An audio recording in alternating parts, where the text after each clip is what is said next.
Thank you, Catherine. I appreciate that. This is a homecoming of sorts, as Dr. McClyman mentioned, and it's great to be here this morning. We will try to cover a lot in a relatively short time period, and apparently we have the added obstacle of the fact that a lot of you perhaps didn't get the right readings. But what we're going to concentrate today is the issue of Christianity and warfare broadly construed. What I'm going to try to get you to think a bit about over the course of the next hour and 15 minutes is where some of our basic assumptions about right and wrong when it comes to warfare originate. It's not so much for us, or at least for me, to tell you what right and wrong is with regard to warfare. In fact, as you'll see throughout this semester, the focus is not prescribing a message to you about religion and war, religion and violence, but instead to give you resources and give you context so you can understand where our traditions come from in a deeper sense. And that's exactly going to be the focus of today's discussion. By the end of the class, I hope you do have a better understanding of where some of our foundational notions, at least in the mainstream Western culture, come from. And I think in some cases you may be surprised that although we see ourselves as a culture that emerges out of Christianity in particular, and this nation certainly has a strong Christian bent to it in many ways, including a lot of its laws and its moral perceptions, the relationship with Christianity when it comes to basic mainstream American viewpoints about right and wrong when it comes to warfare is an uncomfortable one. It's a complex one, and we're going to just at least hit the tip of the iceberg today in discussing some of that complexity. To get us thinking in concrete terms, I plan to show you a very brief a snippet from YouTube of a recent event. Let's see if this will actually play as intended. It actually doesn't have any audio narration. It does have some music and sound effects, but I don't know what's functioning here. We'll give it a go.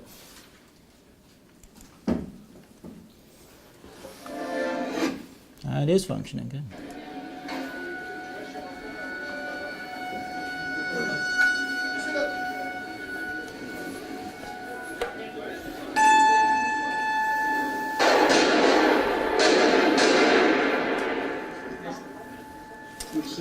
Listen.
Charlie Hebdo et que des blessés sont toujours en train d'être évacués, le bilan de cette...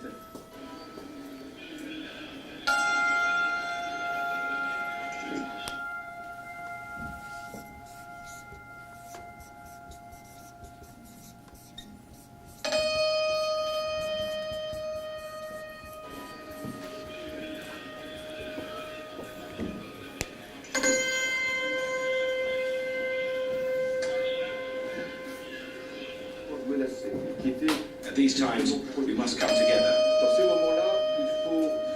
and show we are a united country.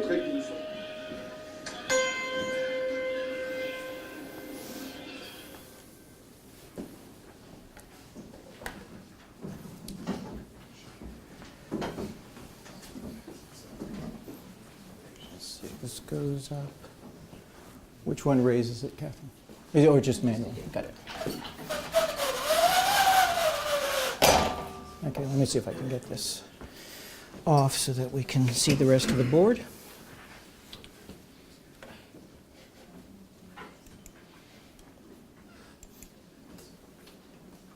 Goodbye. Goodbye. Okay, so just within the last 2 weeks, it was on January 7th that the events that you just saw in that video unfolded. We have gained a new word to the common lexicon, this term, Charlie Hebdo. What does that stand for? What does it signify?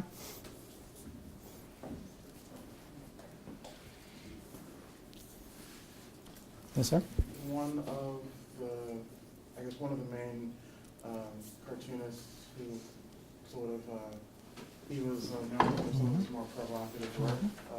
A lot of them sort of either making fun of or sort of satirizing the Islamic culture.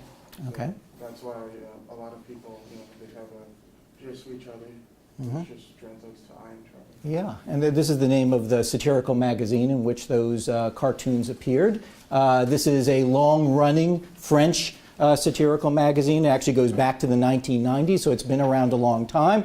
It is a liberal publication, so it has multitudes of targets, not just Islam and especially conservative Islam, but the Catholic Church, conservative Christianity, aspects of Judaism as well have been the subject of the satire in this magazine. It has been the target of attacks before. There was a firebombing at their headquarters previously, but as most of you know, almost 2 weeks ago on January 7th in the morning, there was a small black car that drove up to the location in Paris where this particular magazine is published.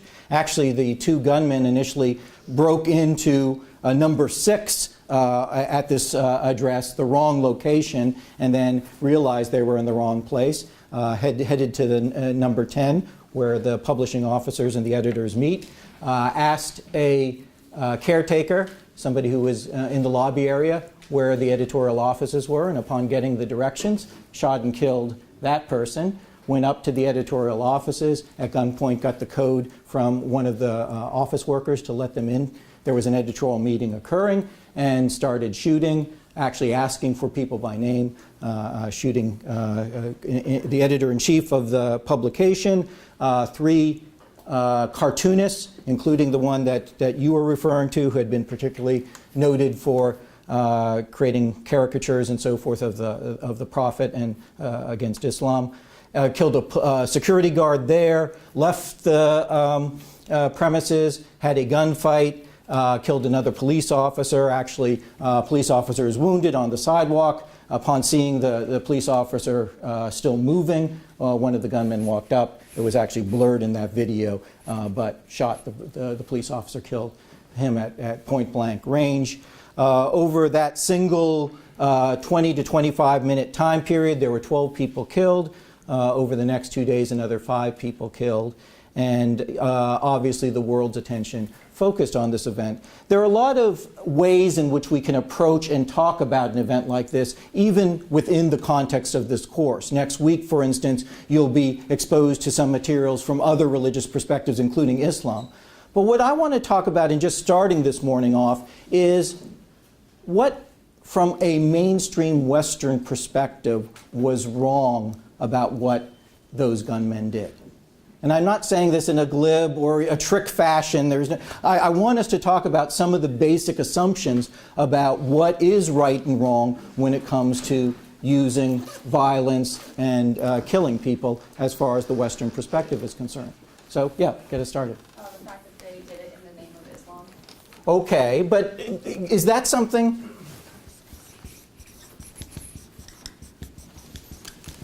that from a Western perspective makes something wrong? So a friend of yours this afternoon says, I'm going to say my daily prayers in the name of Islam. You wouldn't say, well, then that's wrong because it was done in the name of Islam. At least I would suspect there is something more specific about what was done in the name of Islam in this case that made it wrong, yeah? I would say that he attacked civilians Okay. Okay, and tell me just a bit more about what you mean by that. What is a civilian in this context? Not a war zone in the sense that we see it. Mm-hmm. It's more of a home front and not there but here. Okay, so it's purely about the physical location. So if these editors and the manager who had been in the lobby and so forth had been located in some location where war was going on, it would have been okay to kill the manager who gave them the directions. Oh yeah, it's upstairs, the office on your left. Yeah. I was going to say, they killed someone who wasn't deemed like a moral threat. Okay. We kind of see, it's okay to put serious killers to death because they will continue to kill people. It's okay if you're in a war zone and someone's shooting you to kill them. Okay, good. But if you were to just kill someone who gave you directions or something like that, it's Okay. egregious.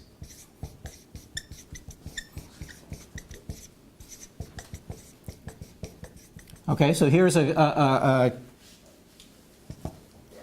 another kind of dimension of what, from the Western perspective, was wrong about this particular situation. That yes, people were killed, but there were a number of people killed during that whole exchange. And the Western perspective is not upset over the fact that the gunmen themselves were ultimately killed.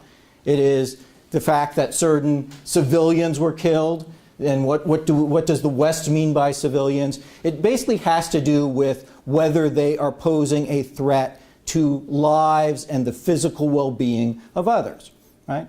These people were posing a threat according to the gunmen, at least as best we can understand their motivations, in kind of a philosophical religious sense, because they were mocking the Prophet and denigrating Islam in the views of the critics of this satirical magazine. But from the West perspective, that doesn't give you the ability to attack somebody and kill somebody. It's only if they are threatening lives of others, threatening the physical well-being of others. Yeah. I think most people would have problems with killing the officer too, and killing, like you said, the desk attendant, because those people, the gunmen claim to be doing it out of retribution or what's the horrible word, revenge for the comics. But the office personnel, the desk person, the person who let them in the door, the officers were completely separate from that issue. So if you're going to claim that you're doing this thing that you know has consequences for this reason, most people would hope they would at least follow through with that instead of going to the secondary reason of trying to be able to escape or trying to survive. It puts hypocrisy on the action. Okay, it's an extension of the first point dealing with the notion of civilians, but again, there's some view here in the West that's kind of deep-seated that killing is impermissible when it's targeted at innocent people. And what the West means by innocent and what it means by civilian will be part of what we're going to talk about this morning. Yeah.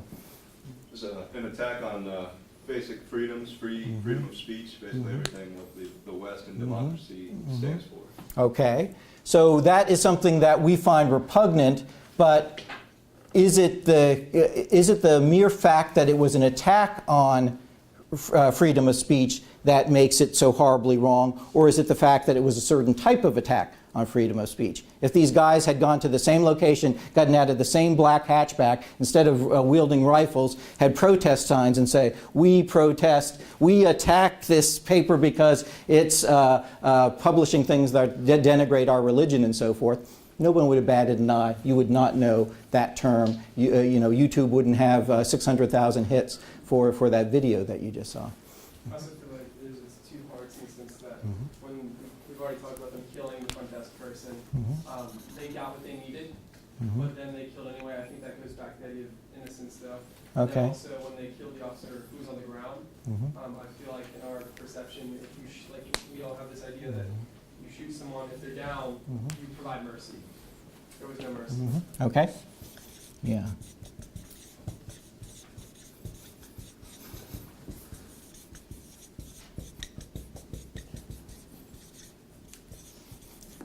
Yeah, I want to concentrate on this component as well, because one thing that you've honed on in upon, which I think is important, is the nature of those who were targeted.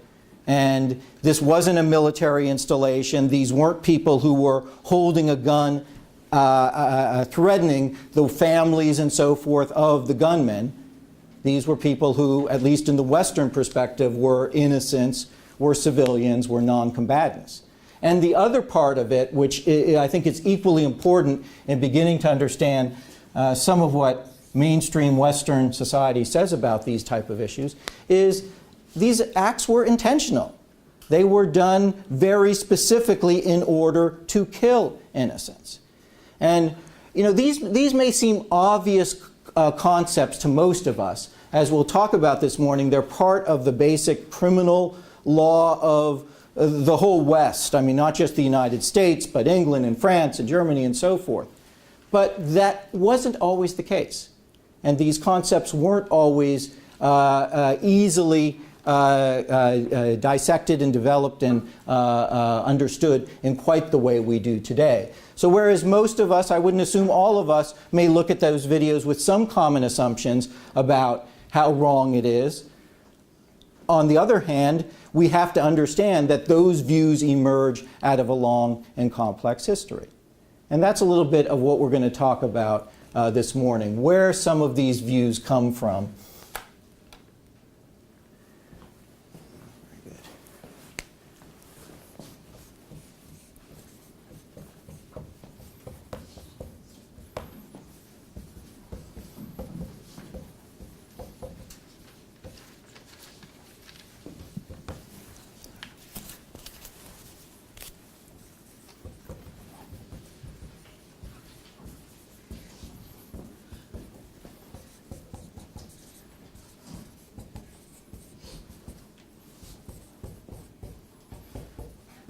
One of the interesting things about trying to unpack, you know, kind of our perception about some of these basic issues of right and wrong when it comes to killing, especially when looking at the context of Christianity, is that the usual answer to this question when one refers to moral beliefs as they originate in Christianity turns out to be a very difficult one to sustain. So the answer that most often a Christian will make, this is a generalization, but it's true of certainly most Protestant Christians in the United States, is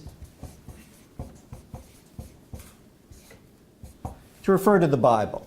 You know, you have various discussions in the U.S. about, from abortion to gay marriage, and for a lot of Christians, what they will say is the origin of their views about what's right and what's wrong in these cases is something having to do with the Bible. Some passage, some group of passages, the example of Jesus, some combination of these sorts of things. As I suggest, that may be a little more difficult as we begin a discussion of issues of violence and warfare in Christianity.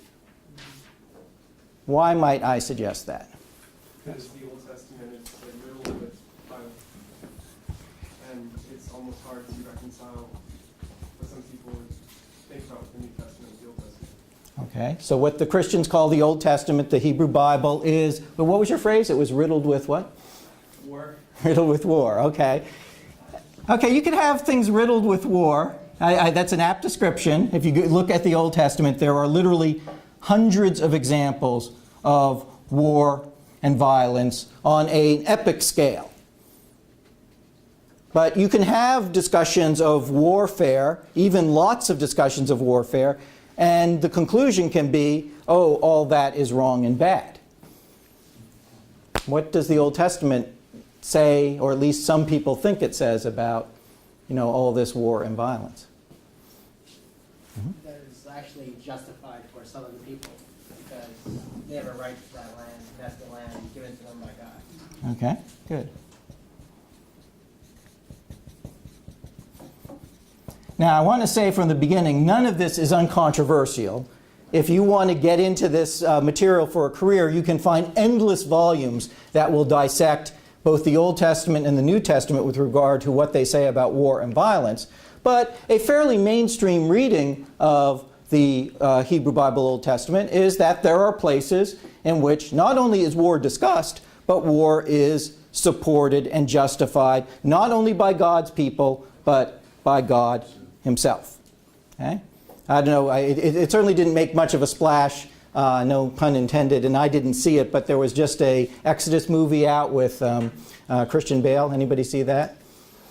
Yeah, so not getting into the movie critic here, but what did it depict with regard to issues of violence and God's views about violence? Oh, I looked at it and said if I wasn't a person of faith, I think that it might turn me completely away from faith. Okay.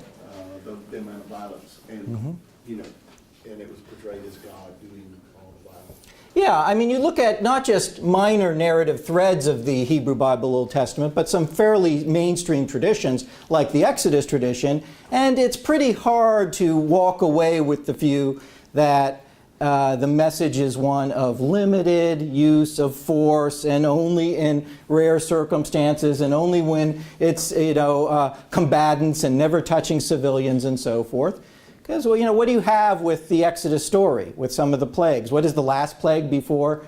Killing the firstborn in every household. And who does that?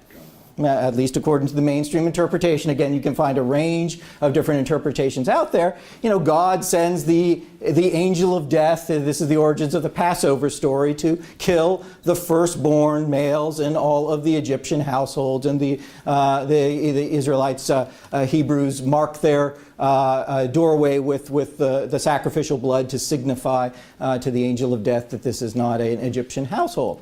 Hard to see the protection of civilians and the rights of innocence in that particular story.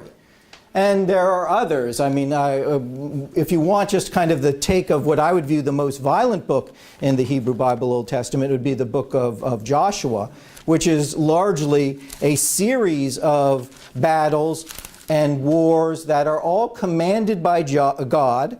The Lord said to Joshua, "Do not be afraid of them, for this time tomorrow I shall deliver them to Israel. All the dead men you shall hamstring their horses and burn their chariots." On the same day Joshua captured the city and put both the king and the people to the sword, destroying both them and every living being in the entire city. He left no survivor. And then it goes on to the description. By the time he's leaving, he's actually pouring salt on the ground, so nothing will ever grow there again.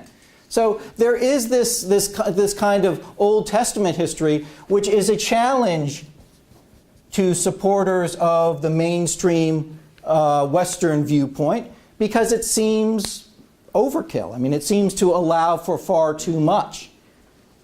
And so, there's a whole history of discourse within Judaism, some of which you'll see this semester, that puts this in the proper context. There are other parts of the Hebrew Bible that talk about forgiveness and mercy and loving the neighbor, and one of the 10 Commandments is "Thou shalt not kill," and what does that actually mean in the Hebrew and so forth. But for mainstream Christians looking at the Old Testament historically, it's kind of fraught with challenges when you try to ground a limited use of violence perspective on it. And so then the Christians might turn, quite naturally, to the New Testament. But this poses challenges of a different sort. So what might challenges be here? Well, it's almost the challenge of a paradox when you have God in the Trinity form as Jesus, saying, "Those who live by the sword die by the sword," and commanding to almost live in a sense not in the same way as the Old Testament. And he gives 2 commands instead of following all the other commands. You love the Lord your God with all your heart, and love your neighbors yourself. And so it seems to conflict a lot with, if you don't, it's a difficult thing to reconcile. Okay, so, if you look at some of the mainstream teachings, and loving the neighbor as oneself is also, by the way, in the Hebrew Bible, but love neighbor as oneself. What does Jesus specifically, say about issues of violence? Turn the other cheek, one of the most famous passages. That's actually in the Sermon on the Mount. So if some of you want to read it, you'll get some references to it by Walter Wink in the readings for today. But if you want to check it out, you can read the book of Matthew, especially Matthew 5, and you can hear the Sermon on the Mount. And the Sermon on the Mount is mostly about the theme of loving the neighbor and forgiveness and turning the other cheek and not responding to violence with violence in kind and so forth. So there's not just one or two passages. Again, just as we were saying with the Old Testament, it's not some marginal viewpoint. It's a major narrative theme that kind of violence is embraced and warfare seems to be without limits. The New Testament seems to go the other extreme and promote what, at least for some, seems to be a command to pacifism. And it's not just Jesus' words and the words of others in the New Testament, it's also, and perhaps most importantly for mainstream Christians, Jesus' example. Because what does Jesus himself do in the face of violence? Yeah. Yeah, some of your classmates said, he submits to it. He passively refuses to use violence himself to the ultimate degree, where in the crucifixion story, that whole narrative is one of being faced with the option of being able to fight back. No mainstream Christian would argue that Jesus didn't have the physical ability to smite his foes and so forth, but he chose not to do so, even to the point of his own crucifixion, his own death. And so you have this other strain in Christianity. It's kind of sitting between these two aspects of the same sacred text. One that seems to say that violence is embraced by God to the point where it's even indiscriminate, not even discriminating between, it seems at times, the innocent and the combatants, and a New Testament which goes the other extreme and seems to put forth a view of pacifism and forgiveness and so forth, to the point of even sacrificing one's own life. Okay? Now, this is not just a dilemma for our class. It's not merely an intellectual kind of exercise, because this was the historical dilemma that was faced by the Christian church in its early history.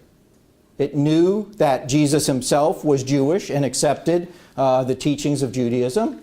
It also had records in its first centuries that Jesus at times was proposing something new and more demanding than the standards of the Hebrew Bible that came before.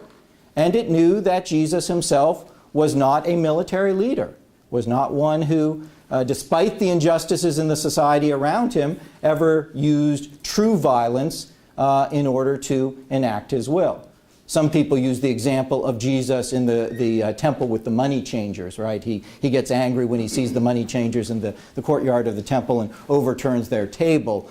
But that's a long way to go from overturning a table and watching some of the money, spill out and so forth, to Jesus justifies, armies going to warfare and slaying others and sacking cities and so forth.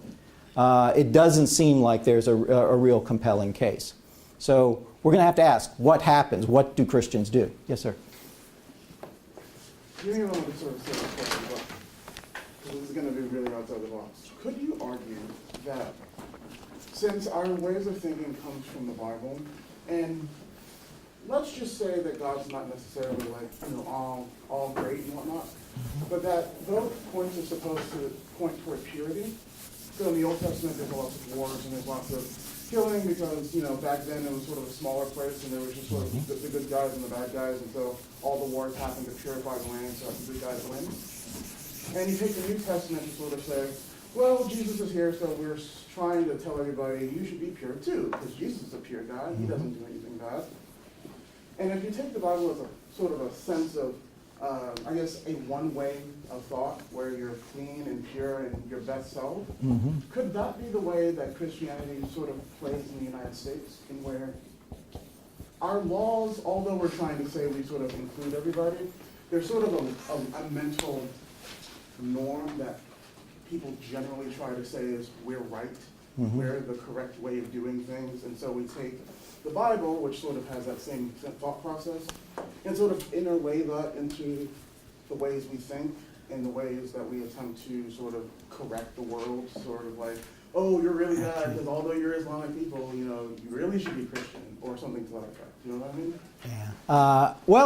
I actually don't know exactly what you mean, because there are a lot of ideas that you just put forward there. I think what we're going to do is explore some of what actually happens in Christian history, and you'll see the readings do the same for you. And there may be strains of what you're discussing that actually come up in that history, and maybe that is ultimately an explanation for why the American mindset is the way it is today.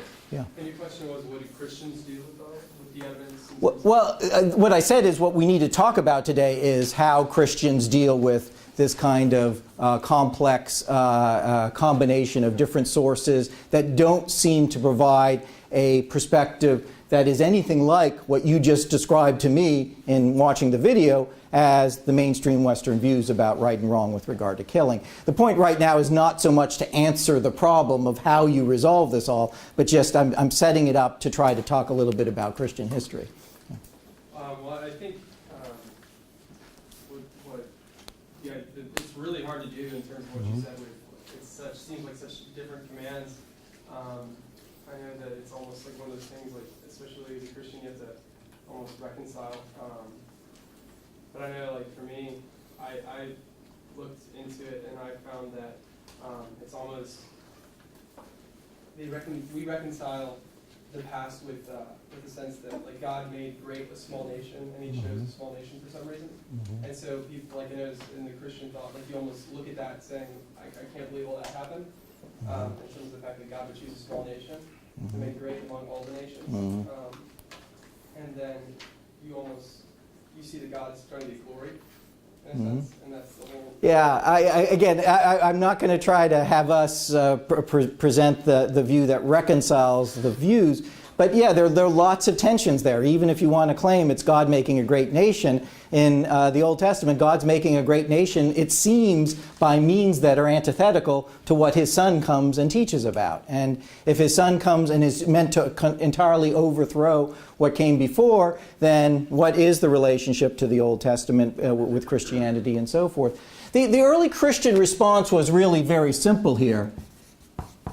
For the first, really, 4 centuries of Christianity, almost the entire church and just about every example you can find of a Christian believer were pacifists. They were outsiders to mainstream society. I think most of you know that at the time, the dominant culture was the Roman Empire.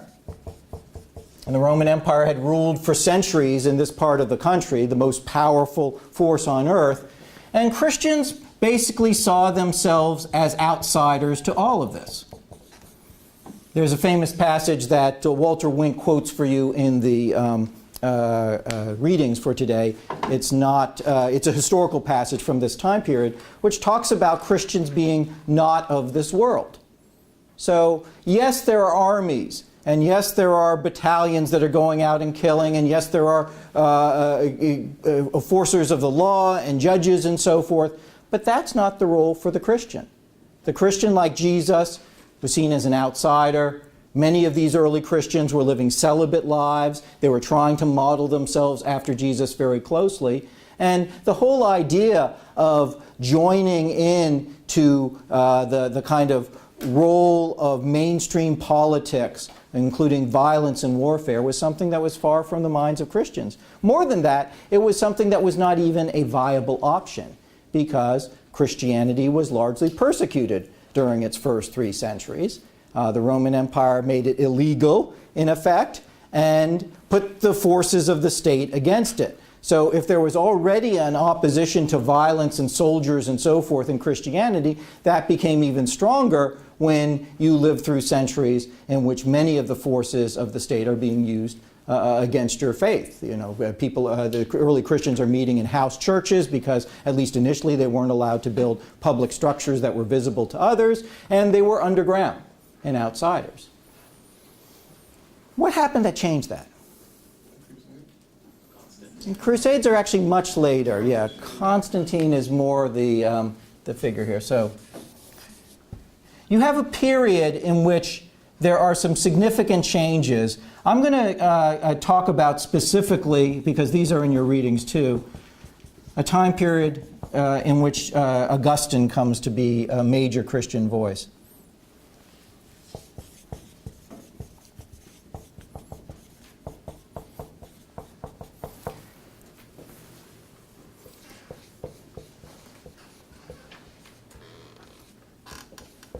Okay?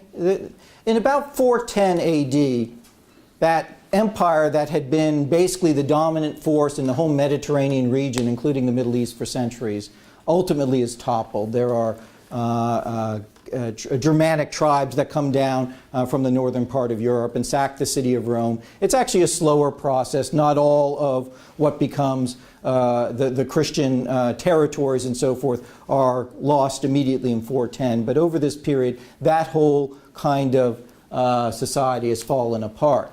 Now, what had happened just a few decades before that is the emergence of Constantine as a Roman leader. And what made Constantine so significant in history? He fought a war, Yeah. and I think it was on a bridge during the war. He saw in the clouds like a bunch of crosses, and he won the war, and he attributed that to Christianity. He converted Right. and declared Christianity the religion of Rome. Mm-hmm.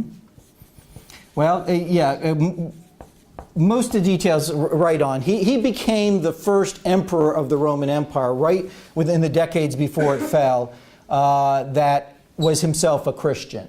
There is a story, some say it's a legend, about him fighting a battle against odds. His army was outnumbered, and having a vision and being told to put the cross on the shields of his army. And not surprisingly, or we wouldn't be talking about him, his army turned out to be victorious, and he attributed that to God. He had an interesting relationship with mainstream Christianity because at least a lot of history says that he wasn't very strict about actually trying to find out the details of Christianity. But nonetheless, in the eyes of the Roman Empire, he was a Christian. This was kind of scandalous at the time, but also the signal of a change, and a change in the power structures. Yeah. Didn't he like unify all the different types of Christianity that were out there in the council of Nicaea? Yeah, you're right. The Council of Nicaea occurred at this time and so forth. So he was influential in trying to bring Christians together, in part to solidify his power. There were major fissions in the Christian church at the time. Christians were disagreeing in Nicaea, or before Nicaea, about the nature of the Trinity and so forth. He tried to prevent them from fighting against each other because his power base was already weak. There were so many skeptics of a Christian emperor and so forth. So he comes along and begins to bring the Roman Empire to Christianity. And then you have, soon thereafter, the fall of Rome.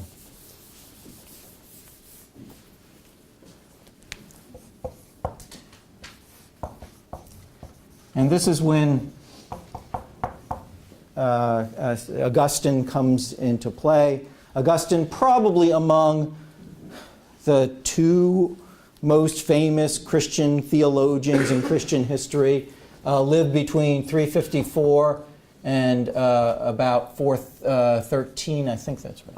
Let me check my notes, make sure I got his death date correct. And Augustine is actually in North Africa.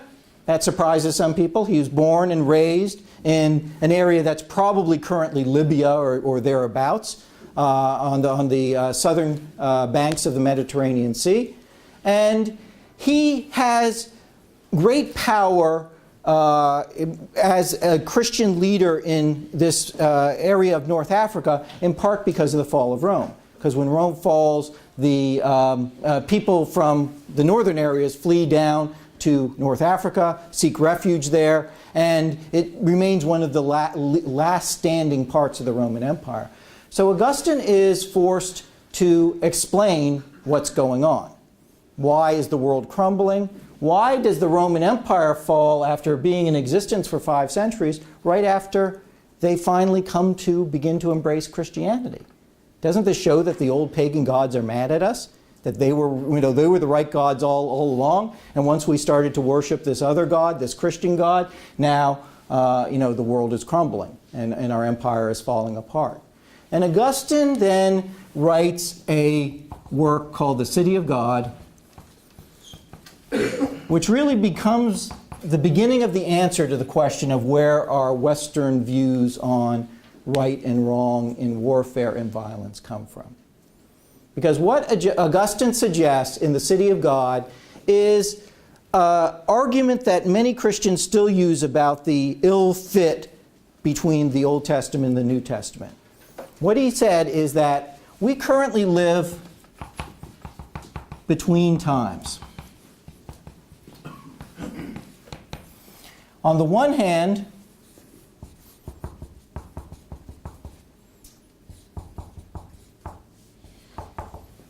we live in a time period in which Christ has come and told Christians and told the world about the ultimate high, perfect standard that God wants to hold all of us to. Okay? So, unlike the generations prior to Christ, there is now this new gospel, this new message about the standards we should be living up to. And this includes loving even your enemy and forgiving all and so forth. Unfortunately,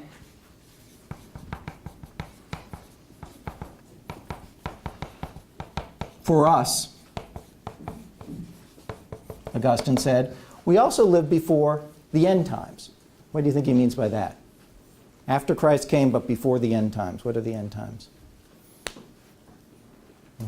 I'm just thinking historically, I don't know if Revelations is around at that point, but there's the foretold, like, end-all, be-all war between good and evil. Yeah, the end of the world. You know, the coming, you know, what Revelation talks about, the whole coming of a new era and a new time in which Christ is, you know, ruling and all the righteous are rewarded and so forth. We live in this kind of liminal state between these two time periods. We know what the right thing to do is, but we don't yet live in a time where righteousness rules.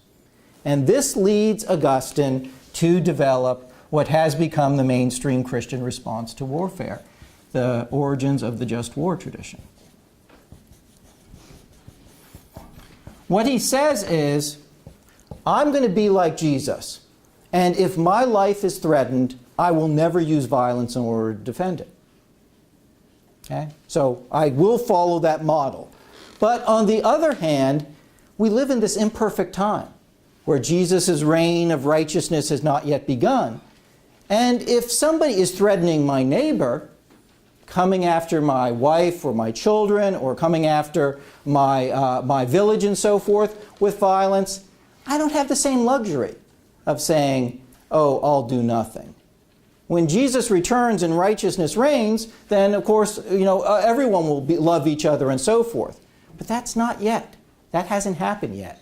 And so we're in this kind of messy, imperfect time period in which we know what the right thing to do is in an ideal sense, but the ideal world isn't yet with us. And so we make compromises.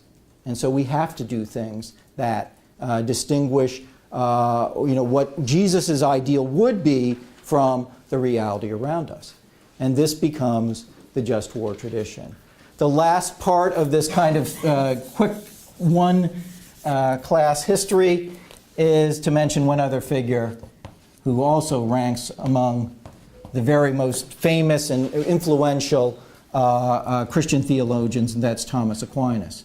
And Thomas Aquinas is writing a good period after Augustine in the early medieval time period. Let me give you his dates here.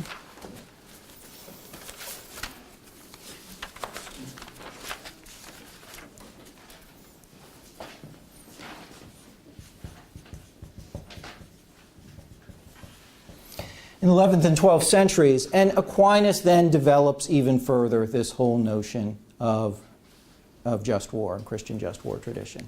So let's talk a little bit about what that tradition is and how it originates.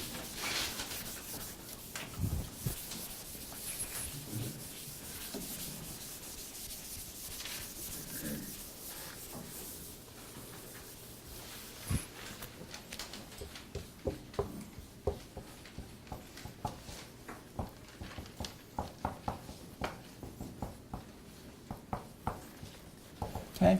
So what develops is this notion that what a good Christian has to do in order to navigate this middle ground between these two time periods is use the various gifts that God has given every individual. And what Aquinas comes to label this is the natural law.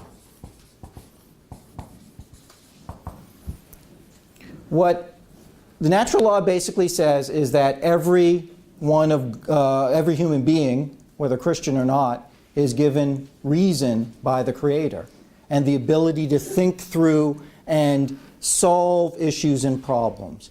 And since we're now living in this middle time in which the dictates of Jesus' ideal have not yet gone into effect, it's a time in which we have to use our own human capabilities to come up with an understanding of what's right and wrong. And over the course of these centuries between Augustine and then Aquinas and then actually following the Middle Ages, what they do is, using the natural law, they develop this tradition which is still the mainstay of the West and is the basis for a lot of international law. There are two aspects of this just war tradition, and if you had seen the readings, you would have had these notions outlined for you, but we'll talk about them this morning. One is the jus ad bellum. Okay, what that roughly translates from the Latin as is justice at the time of war. And what the just war tradition comes to say is that there are a set of criteria that exist that define for Christians living in these between times about when they can go to warfare. So these are not found from flipping through the Bible and noting each of the passages, because the claim is that this is actually a notion that comes from our human reason and our experience with understanding actual instances of warfare. Can anybody help me out with what some of the rules the just war tradition puts forth for when one can enter war? Yeah? Okay. Okay, good. Okay. So the first of these is that there must be a just cause. What does that mean? Fairly self-explanatory, but still, you want to give it a go? It means that you have to be preventing evil or act in the name of good.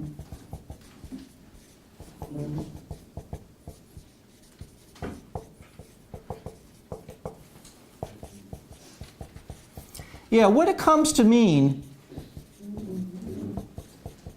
in the most important aspects of the just war tradition is related to some of the concepts we were talking about earlier. That the just cause is constituted is found when one has the opportunity to actually protect human life, to protect the physical well-being of others.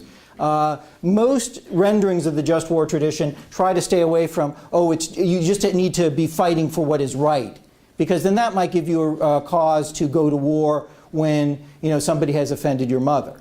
The idea is the wall is high for what has to be proven in order to justify going to warfare. And it's really a serious threat to the lives and well-being of others. So there has to be a just cause. Okay, what else? Mm-hmm. Defensive, not offensive. Okay, yeah. I think that's just a different rendering of another aspect of the just cause notion. So defensive in nature, yeah, I think that's true. Mm-hmm. Yes? You would use an equal level of force? Okay, it has to be proportionate.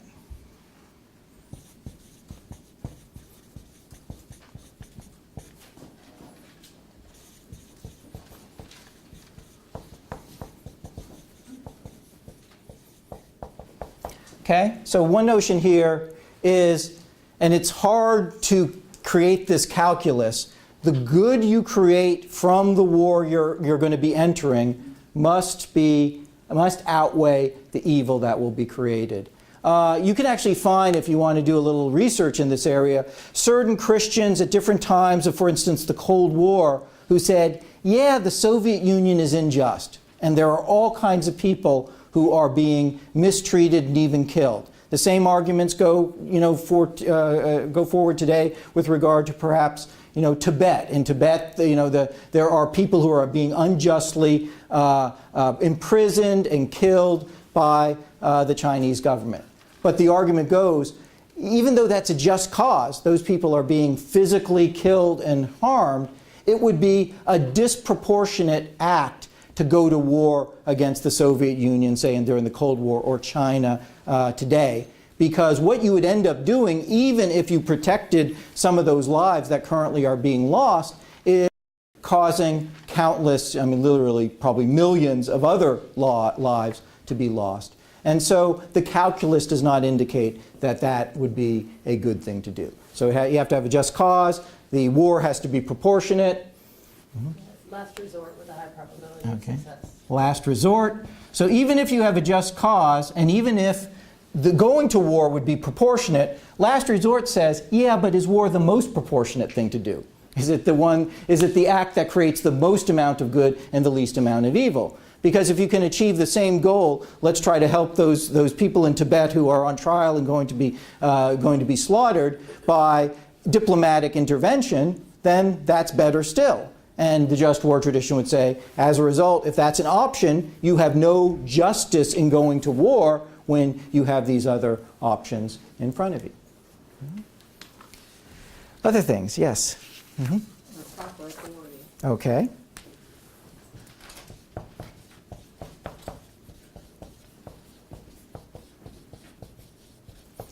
The just war tradition says that warfare must be declared by a proper authority, somebody who has the right to declare war.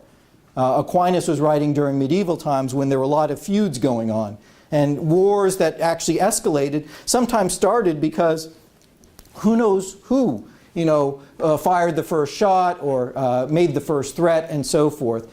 And part of what the Western just war tradition emphasizes, and international law emphasizes, is the power to declare war has to fall in the hands of the authority that is given that power by the state or the entity in question. And this was a big debate in the U.S. during the Vietnam War, because some of you may know from the history that the Vietnam War was never declared by Congress, and yet it went on for over a decade. And so a lot of the opponents, using, maybe they didn't know it, but just war tradition logic, said this is an unjust war because it was never declared by the appropriate authority. Okay? Got a couple more, yeah? Well, I actually have a question. Okay, sure, you can. When Aquinas was writing this, did he, I guess, when he said proper authority, did it matter if it was a religious authority, being that Christianity was still sort of divided at that time? Yeah, it does matter, although there are variations in the just war tradition. This was an attempt to understand the power of civil authorities, civic type authorities. It was not saying at the time, and Aquinas was not a supporter of the idea, that a pope or other religious figure could declare war. Now, as with many religious and moral traditions, there have been variations and some would say abuses over the years, but this was not seen as a way of giving power to the civic authority. Okay? So you have to have just cause, it has to be proportionate, it has to be a last result, declared by the proper authority. Let's see, we've got a couple more here. Has to be fought with a just intent, meaning that even if all these other criteria are met, genuinely unjust things are being done, people are being killed, the war would be proportionate, there's no other option, it's been declared by the right authority, it has to be fought for the right reasons. So there have been many criticisms, for instance, of U.S. actions in the Middle East over the last couple decades, both Gulf Wars, for instance, claiming that there was not really a purity of intent, that there may have been people who were genuinely being killed, and maybe perhaps it was a last resort, but the real intent of the U.S. was to protect its oil interests, its economic interests, its political interests, not really to help the people of the Middle East. You can judge whether or not that's the case, but to the extent you hear those arguments, it's in part out of this view of just intent. There must be a reasonable hope of victory. So feudal wars not futile, but futile wars, are not worth fighting, even if they're done for the right cause and the right mean. And using Wink standard, assuming you're going to read his article for the next class, he also says that the war must be officially declared. That actually wasn't mentioned specifically by Aquinas, but we'll put it up there. Okay, so this is one aspect of the just war tradition. Doesn't quite get us to where we need to go. Where I promised you I'd give you some sense of where our views about right and wrong and killing come from. This is whether we can go to war.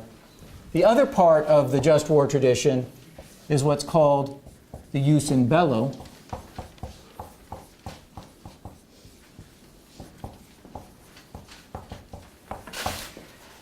And the jus in bello roughly translates again from the Latin as justice in war. So once we've determined at the time of war whether it's just or not to go to war, the just war tradition then says you still have to conduct the war in a just fashion. And this is the jus in bello. It has several aspects to it. I'm only going to emphasize one, which is by far the most important. One of the other aspects, just so you know, is the protection of prisoners of war. There were rules set forth about what you have to do when an individual is captured. Again, timely if you want to get into these details because of some of the criticisms that have occurred, for instance, of the U.S. government and the treatment of some of the 9/11 detainees and so forth. But the one I really want to talk about is something that is known as double effect, because it's the most important aspect of what the just war tradition teaches about right and wrong in the conduct of war, and it's also one of the most misunderstood. Double effect is a concept that helps the adherents of the just war tradition think through what one should do when a single act or action has two effects, one evil and one good. So it says the following.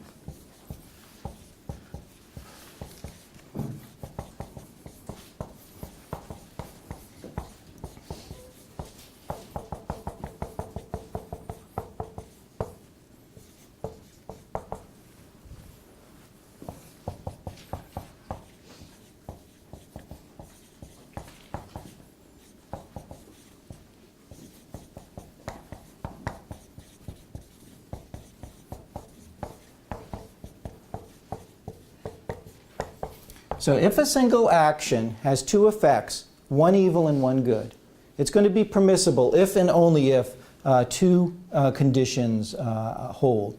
Why we're interested in actions that create double effects is those in practice are the most troubling moral actions. So you want to do something good. There's a patient who a doctor is trying to help who has a cancer that is spreading through their body. So you want to control that cancer. But the treatment that you have will also hasten that individual's death. It's one action that has two effects, and that's what creates a moral dilemma. If the treatment at hand didn't only help cure the cancer and didn't cause any side effects, there'd be no moral dilemma present. And so true in warfare, where the most troubling acts are the ones that have a good that can be created, but at the same time also cause harm and evil, because by the nature of warfare, it involves killing others. Again, if you have an act in front of you in times of war that only creates goods, there's no dilemma present and really no moral discussion that needs to ensue. So what are the two criteria?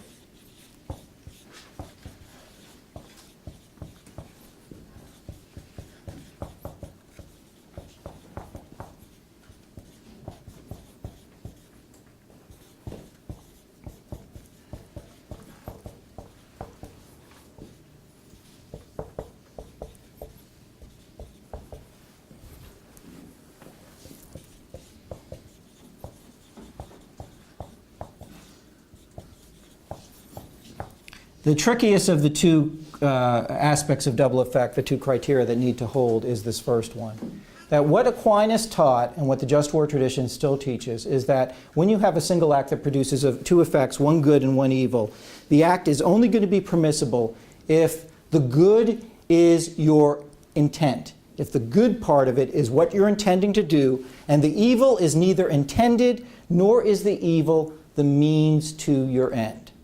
Okay, now this gets a little complicated to try to understand, but I can give you some examples that might help you see the difference. One way in which this is manifest in contemporary criminal law is with regard to our views about, killing and whether it's a criminal act or not. So imagine this morning, it's a sad tale, I'll warn you in advance, you're backing out of your driveway, your next door neighbor has an adorable little 2-year-old toddler, and due to no fault of your own, you've checked out your rearview mirror, you looked in the back of your car before you backed out of the driveway and so forth. The toddler's playing in the bushes between your houses, and right as you begin to put the car in reverse and to back up, the toddler steps out behind your car and you end up killing the toddler. Okay? What would, if all of the details that I just described are held up in a court of law, what would happen to you as a result of that particular set of circumstances? Yeah, you would probably have no charges whatsoever, or if it ever went to trial, at least if those details hold true, it would, you would not be charged. Why? The toddler's dead. There was no intent. There was no way in which you were trying to and intending to accomplish that particular act.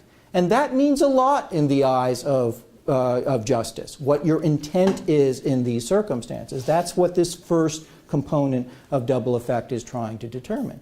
Now say you give that testimony just as I described it. Oh, I checked the back, I did nothing again, and then the child just went out. But it turns out your neighbor across the street was watching the whole thing happen.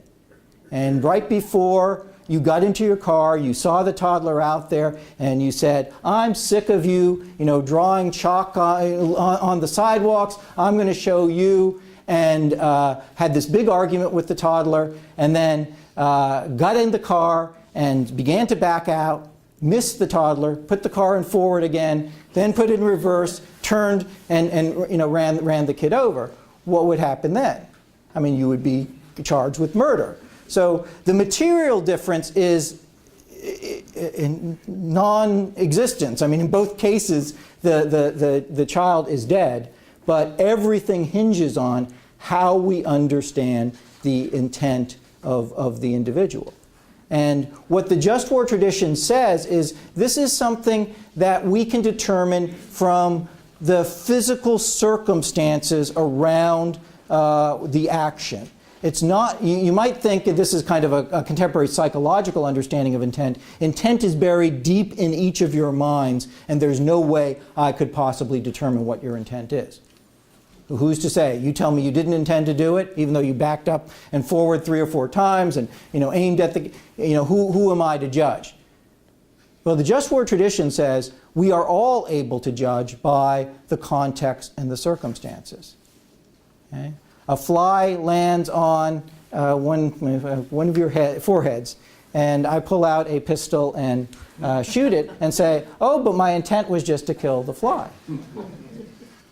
Yeah, we laugh at that because of some of these notions, because not only are you not going to accept that as an argument on my behalf, but you have compelling evidence around you to show that that's not the case. If all I wanted to do to kill the fly, I wouldn't have taken a pistol and shot the fly. I would have picked a piece of newspaper and swatted it and so forth. So the second aspect of double effect is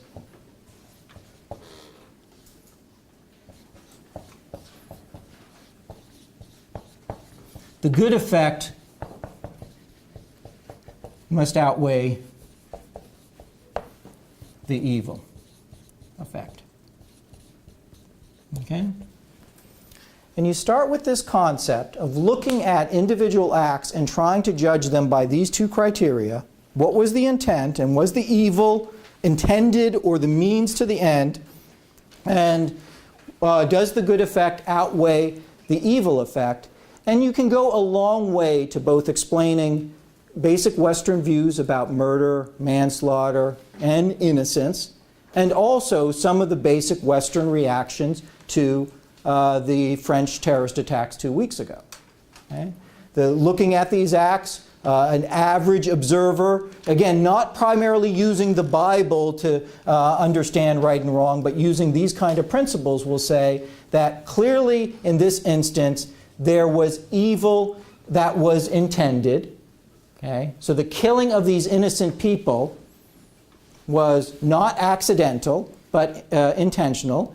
The just war tradition, by the way, would say all of the people killed were innocent, because it wouldn't accept the view that you can deserve to be killed, that you're attacking somebody with your ideas and so forth. These people were not causing physical harm to anybody, were not threatening the lives of anybody, so they were innocent, and they were intentionally killed, and that ultimately the good does not outweigh the evil, because in this just war way of calculating good and evil, we're looking at physical lives preserved and protected and so forth. And what happened in this act was that a number of physical lives were lost, and as a result, the evil outweighs the good. And so from this just war perspective, those acts were highly immoral, were the very definition of murder according to the just war tradition, intentionally killing innocent and doing so with a sum total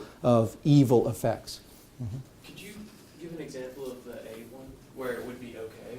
Because I keep trying to think of examples. They're old examples. Mm-hmm. Medieval, it was popular to poison a well when you're fleeing an army, so they couldn't use the water. But then the means to that evil would have been the good too. Yeah. I can't think of an example where the means does not lead to the evil, because that's the whole problem with it. I think I can. Let's assume the same kind of circumstance we were watching in the video a few minutes ago, and this happened. It's not far-fetched. That one of the gunmen grabbed that innocent, say the person who was in the lobby there, the manager and so forth, and hold him as a hostage, using him as a shield. And while he's using this innocent person as a hostage, he continues to have the automatic weapon and is just firing and picking off people. Now, it's not the first choice. Again, it would be a last resort. If there were means of preventing all those killings without also killing the hostage, you would do so. But if the only option is to shoot and through the hostage and kill the hostage in order to prevent the gunman, the just war tradition, double effect, might say, probably would say, that that is permissible. How?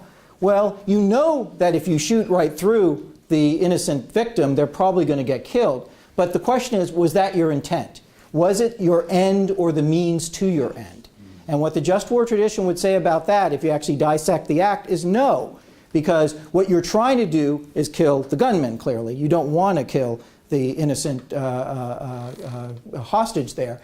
And is the hostage is killing the means to your end? Well, no, it's not, the tradition would say, because if by some luck, you end up shooting, goes through, doesn't hit anything mortal in the hostage, and ends up stopping the gunman from mowing down dozens of other people, then your good end is still achieved. Your end is achieved whether that hostage lives or not. So your intent is not to kill the hostage, nor is the hostage's death the means to your end, but you are putting the hostage at great risk.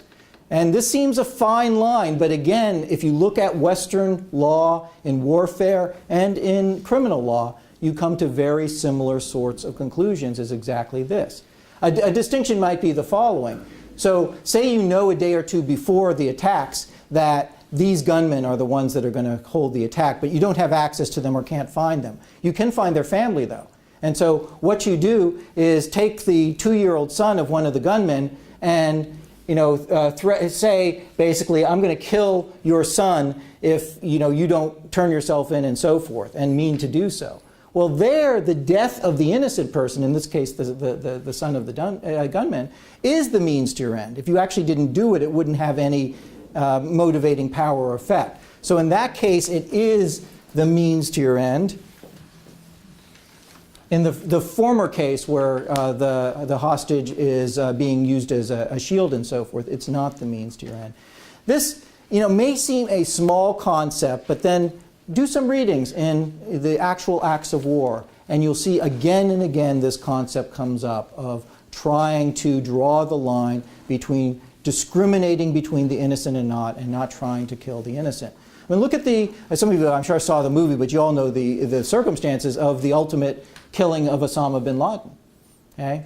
They had good evidence, depending on which version you read, that Osama bin Laden was in that particular house. They did not just drop a bomb on the place and walk away and say, okay, job done. Why? Well, there might be multiple reasons. One reason why was double effect. Why would double effect say don't just drop a bomb on the house, but actually send a crew in with guns and so forth at night, with flashlights and night vision and so forth to take out Osama bin Laden? What was the act of confirmation? And two, it was in the neighborhood, so there were other people around. Yeah, it goes back to these notions of double effect and last resort and so forth. In one case, you are putting yourself at greater risk. The U.S. military personnel were at greater risk by going in there on foot with guns and helicopters and so forth. But on the other hand, you have a basic obligation to try to only intentionally kill those who deserve to be killed and to minimize the damage done, so to maximize the good you create compared to the evil that you create. That wouldn't have been done by just dropping a bomb on the compound, because as we know, there were women and children, there were others who would be regarded to be non-combatants there. It was needing to be done basically by these principles that come up again and again in our discussions of the morality of war. I guess what is or how are we going about justifying, and this might not be something I'm using here, in terms of like, we know that on the 5th floor of this building, there's a group of combatants, and it would be dangerous for us to send our SEAL team after them, so we're going to use a drone. But in using a drone, the explosion takes the building down and kills the family that's on the third floor. Yeah, I don't have an easy answer there, but I'm glad you raised that, because one of the reasons why drone warfare has become so controversial from a moral perspective is just these foundational moral beliefs in Western culture that are part of the codes of Army conduct, part of international law, part of our criminal system, and so forth. When you have some robotic device that's going in and doing these killings, and you're putting yourself at no risk in the process, you're not there to discriminate clearly between who you're killing and who not. Can that be an act that passes the basic standards of a just act according to the just war tradition? Okay, so we're just about out of time. I do want to say in closing, though, that again, this is just the beginning of a large discussion that you can learn much more about if you want to do additional readings. It is a complex set of issues. We could spend the whole semester, and there are courses that exist also on other campuses, just talking about nothing other than the just war tradition. But do recognize that even simple concepts that seem basic parts of your understanding of right and wrong have very complex histories that may lead to them, and have very complex relationships with religion as well. I think you're going to see that all semester long, and hopefully you'll have a great semester. So thanks for your attention today. Have a good day.